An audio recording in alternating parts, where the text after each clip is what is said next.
జావాస్క్రిప్ట్‌లో hoisting అనేది one of the important topic.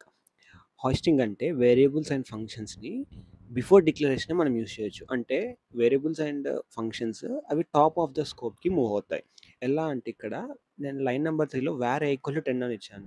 But before డిక్లరేషనే నేను లైన్ నంబర్ 1లో కన్సోల్ లాగ్ ఆఫ్ a అని యూజ్ చేస్తున్నాను. అలాగే ఫంక్షన్స్ కూడా యూజ్ చేయొచ్చు మనం. బిఫోర్ డిక్లరేషనే కాల్ చేయొచ్చు.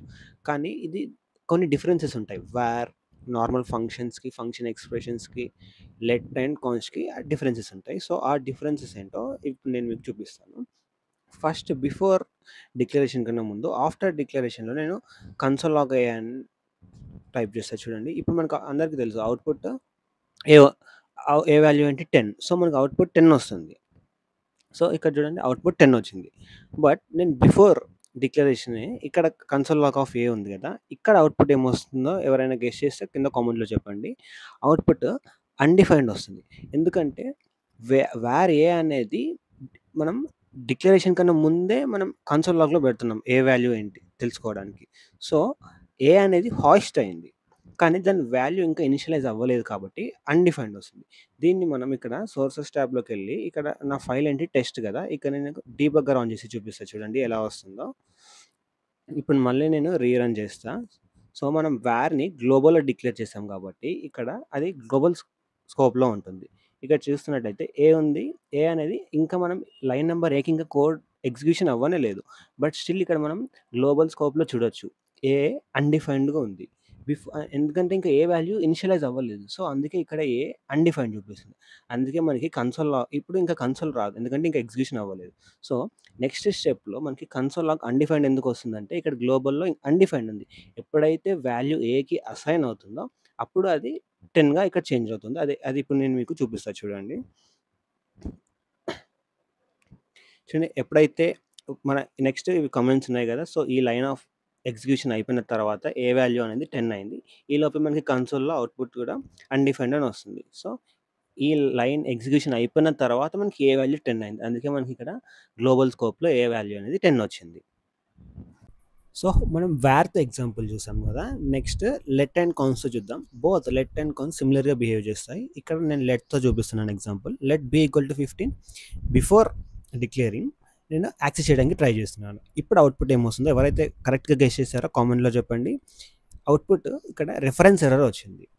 వార్‌తో డిక్లేర్ చేసినప్పుడు అన్‌డిఫైన్డ్ వచ్చింది. బట్ లెట్ లేదా కాన్స్ యూజ్ చేసినప్పుడు రిఫరెన్స్ ఎర్రర్. ఇక్కడ క్లియర్‌గా ఉంది message. Cannot access B before initialisation అంటే బిని ఇనిషియలైజ్ చేయడం కన్నా ముందు దాన్ని యాక్సెస్ చేయలేము అని ఇక్కడ క్లియర్‌గా మనకి ఎర్రర్ వస్తుంది. సో, సోర్సెస్‌లోకెళ్ళి నేను మళ్ళీ డీబగ్గర్ ఆన్ చేస్తున్నాను. రీలోడ్ చేస్తా. ఇందాక ఇది ఇక్కడ మనకు ఏ ఫంక్షన్ లేదు. డైరెక్ట్‌గా గ్లోబల్‌లో రాస్తున్నాం కదా కోడ్. సో, ఇందాక వార్‌తో డిక్లేర్ చేసినప్పుడు అది గ్లోబల్ స్కోప్‌లో ఉంది. ఎ ఇక్కడ ఏ అన్‌డిఫైన్డ్ అని ఉంది. బట్ లెట్ లేదా కాన్స్టెంట్ డిక్లేర్ చేసినప్పుడు అవి గ్లోబల్ కాక ఇక్కడ స్క్రిప్ట్‌లో ఉన్నాయి. ఎందుకంటే వార్‌తో డిక్లేర్ చేసినప్పుడు గ్లోబల్‌లో అది గ్లోబల్ ఇక్కడ బ్రౌజర్ కాబట్టి గ్లోబల్ ఆబ్జెక్ట్ ఏంటి ఇక్కడ విండో. సో, విండోకి అటాచ్ అవుతుంది. విండో డాట్ ఏ అంటే ఏ వాల్యూ అనేది మనకి డిస్‌ప్లే అవుతుంది. బట్ ఇవి గ్లోబల్‌లో ఉన్నప్పటికీ లెట్ అండ్ కాన్స్ట్ విండో ఆబ్జెక్ట్‌కి అటాచ్ అవ్వవు. అంటే గ్లోబల్ ఆబ్జెక్ట్‌కి అటాచ్ అవ్వవు. ఇవి సెపరేట్‌గా స్క్రిప్ట్ స్కోప్‌లో ఉంటాయి. అందుకే ఇక్కడ స్క్రిప్ట్‌లో చూపిస్తుంది. గ్లోబల్‌లో కాకుండా బోత్ లెట్ అండ్ కాన్స్ట్ కూడా సిమిలర్‌గా బిహేవ్ చేస్తాయి. ఇక్కడ వాల్యూ అనవైలబుల్ ఉంది. లెట్ అండ్ కాన్స్ట్‌తో డిక్లేర్ చేసినప్పుడు వేరియబుల్స్ వాటికి వాల్యూ అసైన్ చేసేంత వరకు కూడా అవి టెంపరల్ డెడ్ జోన్‌లో ఉంటాయి. అందుకే మనకి అవుట్‌పుట్‌లో ఎర్రర్ వచ్చింది. ఏం error? Cannot access before initialization అని. So, both let and const కూడా సేమ్ బిహేవియర్ ఉంటుంది. ఫంక్షన్స్ చూద్దాం. ఇక్కడ కాన్స్ట్ ఎగ్జాంపుల్ చెప్పలేదు. ఎందుకంటే సేమ్ లెట్ లానే బిహేవ్ చేస్తుంది. మీకు డౌట్ ఉంటే మీరు కాన్స్ట్‌ని కూడా ట్రై చేయొచ్చు. సేమ్ లెట్ లాగానే బిహేవ్ చేస్తుంది. నెక్స్ట్ ఫంక్షన్స్‌తో ఎలా ఉంటుందో చూద్దాం. సో, ఇక్కడ ఫంక్షన్ హలో క్రియేట్ చేశాను. బిఫోర్ ఫంక్షన్ డిక్లరేషనే నేను ఇక్కడ ఫంక్షన్‌ని కాల్ చేస్తున్నాను. సో, వార్‌కి అన్‌డిఫైన్డ్ వచ్చింది. లెట్ ఆర్ కాన్స్ట్‌కి రిఫరెన్స్ ఎర్రర్ వస్తది. కెనాట్ యాక్సెస్ బిఫోర్ ఇనిషియలైజేషన్ అని. ఇది నార్మల్ ఫంక్షన్. సో, ఈ ఫంక్షన్‌కి ఎలా అవుట్‌పుట్ వస్తుందంటే ఫంక్షన్ అవుట్‌పుట్ చూడండి హలో వచ్చింది. ఎందుకంటే ఫంక్షన్ రిటర్న్ హలో చేస్తుంది.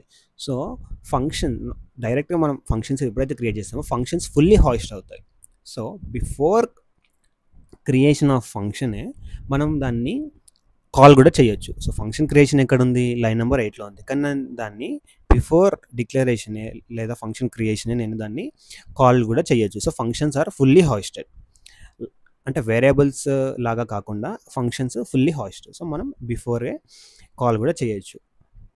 ఇప్పుడు ఫంక్షన్స్‌లో హోస్టింగ్ ఎలా వర్క్ అవుతుందో చూసాం కదా! నెక్స్ట్ ఫంక్షన్ ఎక్స్‌ప్రెషన్స్‌కి ఎలా అవుతుందో చూద్దాం. ఫంక్షన్ ఎక్స్‌ప్రెషన్ అంటే మనం ఫంక్షన్స్‌ని జావాస్క్రిప్ట్‌లో వేరియబుల్స్‌కి కూడా అసైన్ చేయొచ్చు. So, var a equal to ఈ ఫంక్షన్‌ని హలో ఫంక్షన్‌ని అసైన్ చేస్తున్నాను. సో, ఇక్కడ నేను బిఫోర్ క్రియేషన్ ఆఫ్ ఫంక్షన్ నేను దాన్ని యాక్సెస్ చేయడానికి ట్రై చేస్తున్నాను. సో, ఇక్కడ అవుట్‌పుట్ ఏమొస్తుందో అంటే ఏ ఈజ్ నాట్ ఎ ఫంక్షన్ వస్తుంది. ఎందుకు అనంటే వార్‌తో వేరియబుల్ డిక్లేర్ చేస్తే మనకి అన్‌డిఫైన్డ్ వస్తుంది కదా! సేమ్ అలానే war A equal to function assign చేసినప్పుడు కూడా ఏ అన్‌డిఫైన్డ్ అవుతుంది. అండ్ మనం దాన్ని కాల్ చేస్తున్నాం.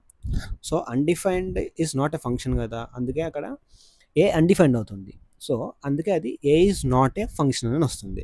ఫర్ ఎగ్జాంపుల్ చూసాం. నెక్స్ట్ లెట్ లేదా కాన్స్ట్ కూడా సేమ్ వస్తుంది. ఎగ్జాంపుల్ ఇది కామెంట్ చేసి కింద ఉంది కదా! లెట్ బి ఇది arrow function both let const both same behaviour ఉంటుంది. నేను ఇక్కడ లెట్‌తో ఎగ్జాంపుల్ చూపిస్తే ఇప్పుడు బిని కాల్ చేస్తా.